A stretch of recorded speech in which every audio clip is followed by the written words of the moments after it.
Asia దేశాల్లో నెలకొన్న యుద్ధ ప్రభావంపై ఏపీ సర్కార్ స్పందించింది. వివిధ దేశాల్లో చిక్కుకున్న ఏపీ టూరిస్టులను వారి గమ్యాలకు చేర్చడంలో Andhra Pradesh non resident Telugu society చేసిన కృషి ఫలించింది. AP NRT control room, help లైన్ల సహకారంతో వేలాది ఆంధ్ర యాత్రికులు తమ గమ్యాలకు చేరుకున్నారు. యుద్ధ ప్రభావిత ప్రాంతాల్లో ఉన్నవారు 90% మంది స్వస్థలాలకు వచ్చారని, ఇంకా ఎవరైనా ఇబ్బందులు ఎదుర్కొనేవారుంటే హెల్ప్ లైన్ ను సంప్రదిస్తే వారికి అన్ని రకాల సహకారం అందిస్తామంటున్న ఏపీ ఎన్ఆర్టీ అధ్యక్షులు వేమూరి రవితో మా correspondent Gandhi face to face. పశ్చిమాసియా దేశాల్లో యుద్ధం కారణంగా మొత్తం అక్కడ ఉన్నటువంటి చిక్కున్నటువంటి భారతీయులు అయితే మాత్రం ఒక ఎంత ఆందోళనలో ఉన్నారు. అయితే వాళ్ళని ఇక్కడికి భారతదేశానికి తీసుకొచ్చేందుకు ఆంధ్రప్రదేశ్ ప్రభుత్వం ఏదైతే ఆంధ్రప్రదేశ్ చెందినటువంటి వాళ్ళు అక్కడ టూరిజంకి వెళ్ళినా కానీ ఇతర పనుల మీద వెళ్ళిన వాళ్ళు కూడా అక్కడ కొంత స్ట్రక్ అయిన పరిస్థితి ఉంది. అయితే వాళ్ళని రెస్క్యూ చేసేందుకు ఆంధ్రప్రదేశ్ ప్రభుత్వం అయితే మాత్రం ముందుకొచ్చింది. అట్లాగే ఏదైతే Andhra Pradesh non resident Telugu society ఉందో ఆ సొసైటీకి సంబంధించి అందరూ కూడా రెస్క్యూ ఆపరేషన్ చేస్తున్నారు. అయితే ప్రస్తుతం ఈ రెస్క్యూ గురించి మాట్లాడేందుకు మనతో ఇక్కడ AP NRT president Vemuri Ravikumar మనతో ఉన్నారు. సార్ చెప్పండి, ఈ ఇరాన్ కానీ అట్లాగే గల్ఫ్ సంబంధించిన యుద్ధం వల్ల మనకు సంబంధించిన ప్రధానంగా మన ఆంధ్రప్రదేశ్ నుంచి ఎంతమంది అక్కడ హెల్డ్ అయి ఉన్నారు ఆల్రెడీ, టూరిజం కానీ ఇతర పర్పస్ కానీ, వాళ్ళు ఎంతమంది మీరు రెస్క్యూ చేయడం జరిగింది? అంటే దీన్ని పూర్తిగా రెస్క్యూ అనలేమండి. మనకి ఆల్మోస్ట్ 10 లక్షల మంది ఉన్నారు ఈ కంట్రీలు అన్నింటిలో కలిపి తెలుగాళ్ళు. ఎక్కువ మంది అక్కడ ఉద్యోగం చేసుకునే వాళ్ళు. వాళ్ళని మనం పెద్దగా తీసుకురావడానికి ప్రయత్నం చేయలేదు. వాళ్ళు కూడా ఎక్కువ అడగట్లేదు ఇంకా. ఎందుకంటే ఈ ఇరాన్ ఎవరి మీద పడుతున్నా కానీ మోస్ట్లీ అమెరికన్ యాసెట్స్ మీద పడుతుంది, రెగ్యులర్ పీపుల్ మీద ఇంకా వెళ్ళట్లేదు. అందుకనే మనకు అంత ప్రాణ నష్టం కూడా మన తెలుగు వాళ్ళకి ఏం జరగలేదు ఇంతవరకు. కాకపోతే ఇది మొదలైనప్పుడు అందరం 2-3 రోజులు అయిపోద్ది అనుకున్నాం, కానీ అట్లా లేదు. ఇప్పుడు ఆ ఇరాన్ వాళ్ళ పట్టుదల చూస్తుంటే ఇది కూడా ఉక్రెయిన్ వాళ్ళనే 1 సంవత్సరం నడిచేట్టుగా ఉంది.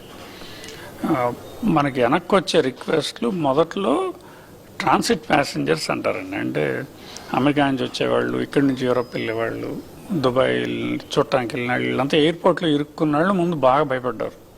ఎందుకంటే దుబాయ్ ఎయిర్పోర్ట్ మీద కూడా వాళ్ళు 2-3 డ్రోన్లు వేశారు కదా. వాళ్ళని తీసుకురావడం మీద మ్యాక్సిమం ఎఫర్ట్ మనము పెట్టాము. ఎయిర్లైన్స్ కూడా బాగా పనిచేసినాయి దానికి. సో వాళ్ళు అంతా క్లియర్ అయిపోయారు. ఒక 3-4 డేస్లో క్లియర్ చేస్తారు. ఏంటి డ్రోన్లు పడుతున్నా మధ్యలో ఫ్లైట్లు నడిపేసి మన ఇండియన్ గవర్నమెంట్ కూడా ఫెసిలిటేట్ చేసింది. ఇది పోతే మిగిలిన వాళ్ళు ఏమయ్యారంటే మనకి విజిటర్ వీసా మీద వెళ్ళి టికెట్ ఉంది కానీ వెనక్కి చెక్ ఇన్ చేయనివ్వట్లేదు వాళ్ళని. దీనివల్ల వాళ్ళు చాలామంది ఉన్నారు, మనకు దగ్గర 2000 మంది ఉన్నట్టున్నారు. వాళ్ళని తీసుకురావడం మాకు కూడా కష్టమైంది. అంటే కొన్ని కంట్రీల్లో, అంటే సౌదీ అరేబియా పర్లేదు బాగానే వచ్చేసారు. మస్కట్ వాళ్ళు మొదటి నుంచి ఓపెన్ అయి ఉంది. ఎందుకంటే ఓమన్ వీళ్ళిద్దరికి మధ్యవర్తిత్వం చేస్తుంది కదా, ఇరాన్కి అమెరికాకి. అందుకని మస్కట్లో ఫ్లైట్లు ఇప్పుడు ఆగలేదు. దుబాయ్లో ఇరుక్కుపోయిన ఇట్లాంటి వాళ్ళని మేము మస్కట్ పంపించి తీసుకొచ్చాము. వాళ్ళు వీసా కూడా పెద్ద రెస్ట్రిక్షన్స్ వైపు లేవు. అంటే అమెరికన్ వీసా స్టాంప్ ఉన్నా, యూకే స్టాంప్ ఉన్నా యాక్సెప్ట్ చేసేసారు. ఇక బహ్రెయిన్ వస్తే అది ఒక డిఫరెంట్ బాల్ గేమ్. ఎందుకంటే బాగా ఎక్కువ బాంబులు అక్కడ పడుతున్నాయి. అదేమో చాలా చిన్న కంట్రీ కదా. అక్కడ బయటికి రావడానికి బహ్రెయిన్ నుంచి ఉన్న గల్ఫ్ ఎయిర్ ఆపరేట్ చేయట్లేదు. అందుకని సౌదీ అరేబియాకి తీసుకొద్దామని చూస్తే ఈ ట్రాన్సిట్ వీసా కష్టంగా ఉంది. అది మొత్తానికి మన ఎంఈఏ వాళ్ళు కానీ మన అంబాసిడర్లు కానీ బాగా చేసి మొత్తానికి అది ఓపెన్ చేశారు ఆ రౌట్. నిన్న మాకు తెలిసినంత వరకు ఇట్లా స్టాండ్ అయిపోయిన అందరూ వచ్చేసారు. దగ్గర 2000 మంది వచ్చినట్టున్నారు అందరు కలిపి తెలుగు. మిగిలిన స్టేట్లకి మనకి తేడా ఏంటంటే మనకి ఏపీ ఎన్ఆర్టీకి ఎక్సలెంట్ సిస్టమ్ ఉంది. ఆల్మోస్ట్ 100 మంది కోఆర్డినేటర్లు ఉన్నారు. మన బూట్స్ ఆన్ ది గ్రౌండ్. నేను కూడా మన గవర్నమెంట్ తరఫున చేసిన దానికన్నా, మన గవర్నమెంట్ ఆఫ్ ఇండియా చేసిన దానికంటే మన కోఆర్డినేటర్లు చేసే పని ఎక్కువ. వీళ్ళు అక్కడ ఇరుక్కుపోయి ఎయిర్పోర్ట్లో ఉన్న వాళ్ళు ఇంటికి కూడా తీసుకుపోయారు చాలామంది.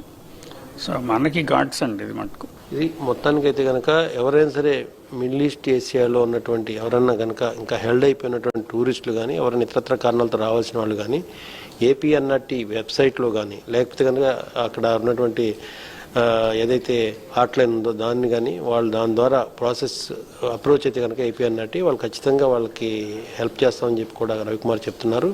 రాబోయే కాలంలో ఎవరైనా సరే ఇట్లా ఆసియా దేశాల్లో ఉన్నటువంటి ఎవరైనా సరే వాళ్ళకి ఏ రకమైన సమస్య వచ్చినా కానీ యుద్ధం కారణంగా వాళ్ళైతే ఏపీఎన్ఆర్టీని సంప్రదించాలి. అక్కడికక్కడే కోఆర్డినేషన్ వ్యవస్థ కూడా ఉంది కాబట్టి అక్కడ వాళ్ళని నేరుగా వాళ్ళని సంప్రదించినా, లేకపోతే కనుక ఇక్కడ ఎన్ఆర్టీ హెడ్ ఆఫీస్ని కన్సల్ట్ చేసినా కానీ వాళ్ళకి మేము హెల్ప్ చేస్తాము ప్రభుత్వ పరంగా అని చెప్పి కూడా చెప్తున్నారు. మొత్తానికైతే కనుక ఎవరు అంటే దాదాపుగా వెళ్ళిన వాళ్ళందరూ అక్కడ టూరిజం పర్పస్కి వెళ్ళిన వాళ్ళందరూ కూడా ఇక్కడికి వచ్చేసారు ఆల్రెడీ 90% అని చెప్తున్నారు. ఇంకెవరికన్నా ఫర్దర్గా ఇష్యూస్ ఉంటే మాత్రం దానికి సహాయపడటానికి మేము సిద్ధంగా ఉన్నామని చెప్పి రవికుమార్ చెప్తున్నారు. కెమెరామెన్ శ్యామ్తో గాంధీ, మహా న్యూస్, అమరావతి.